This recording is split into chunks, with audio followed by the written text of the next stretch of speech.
আসসালামু আলাইকুম, ওয়েলকাম ডাওয়াজ ব্লগে সবাইকে স্বাগতম।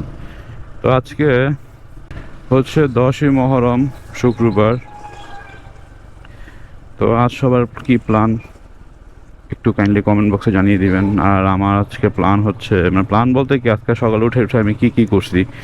যেমন আজকে আমি সকালে উঠে আমার বাসাতে একটা নতুন মেম্বার জয়েন হয়েছে, সেটা হচ্ছে পাখি। তো পাখির খাঁচাটা পরিষ্কার করলাম, তাকে খাবার দিলাম। আর আমি প্রতি শুক্রবার এই পাখিদেরকে একটু স্পেশাল খাবার দিতে বেশি পছন্দ করি। তো খাবার দিলাম, পাখির খাঁচা পরিষ্কার করলাম। দেন আমার এই বাইক, বিগত অনেক দিন ধরে বাইকের চেইনটা মানে অপরিষ্কার হয়েছিল। মানে বাইক যখন রাস্তায় থ্রটলের পাওয়ার দেয়, মানে একটু জাম জাম লাগতো। তো বাইকের চেন পরিষ্কার করলাম। আর ভাই রে ভাই, বাইকের চেন পরিষ্কার করা এত প্যারা, মানে কি বলবো, মানে ঘাম টাম ছিটে গেছে। তাও কষ্ট কষ্ট করে বাইকের চেনটা খুব সুন্দর করে পরিষ্কার করছি, কারণ দোকান থেকে পরিষ্কার করলে ওরকম সুন্দর করে পরিষ্কার করে দেয় না তারা। তো পরিষ্কার করলাম, এখন আলহামদুলিল্লাহ বাইক খুব স্মুথ চলতেছে। দেন খিচুড়ি রান্না করব। তো খিচুড়ি অলরেডি বসায়া দিয়ে আসছি। তো কাঁচামরিচ নাই, তো দেন কাঁচামরিচ কিনতে বের হয়েছি। তো মহরমের দিন একটু খিচুড়ি না খেলে একটু মহরম মহরম ভাইব আসে না। তো দেন এর জন্য একটু খিচুড়ি রান্না করতেছি। তো আজকে আম্মু চলে যাবে ঢাকা আপুর বাসায়, হয়তো এক সপ্তাহ পর আসবে।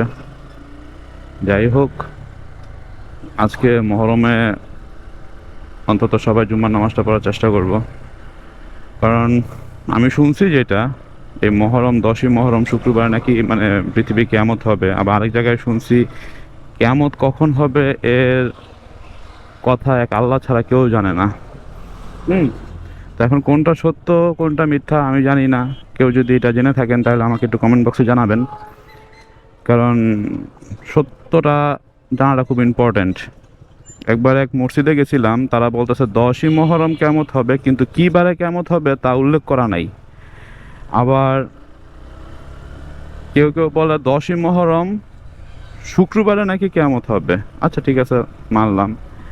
আবার একজন বলতেছে কেয়ামত এক আল্লাহ ছাড়া আর কেউ বলতে পারে না কেয়ামত কবে হবে, স্বয়ং জিবরাইল আলাইহিস সালামও জানতো না কেয়ামত কবে হবে। এখন সত্য হাদিসটা কি, কাইন্ডলি যদি কেউ জেনে থাকেন আমাকে অন্তত কমেন্টসে জানাবেন, কারণ আমি সত্য হাদিসটা জানতে চাই।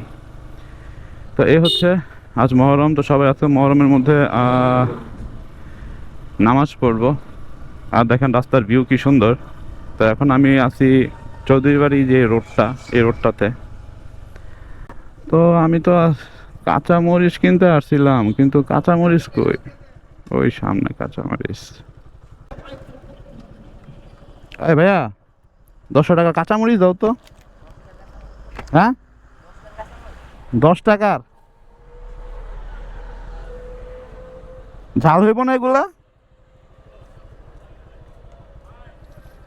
আমার পকেটে তো টাকা আছে। এই হচ্ছে সবজির বাজার, দেখেন কত সুন্দর সুন্দর সবজি পাওয়া যায়। কিন্তু আমার কাজ হচ্ছে আমি জাস্ট কাঁচামরিচ নিব। কাঁচামরিচ নেওয়া শেষ।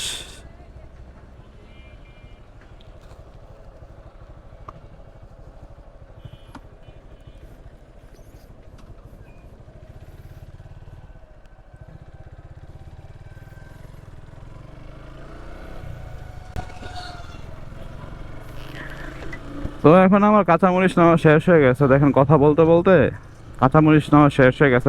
রাস্তাটা শুধু বারবার রাউন্ড দিতেছি, কেন জানেন? চেন পরিষ্কার করছি। তো তো চেনের মধ্যে আমি ইঞ্জিন অয়েল দিছি, যে কারণে এখন ইঞ্জিন অয়েলটা মানে চেনের মধ্যে ভালো করে ডুপ্লিকেট হোক, এই জন্য আমি একটু বারবার রাউন্ড দিতেছি।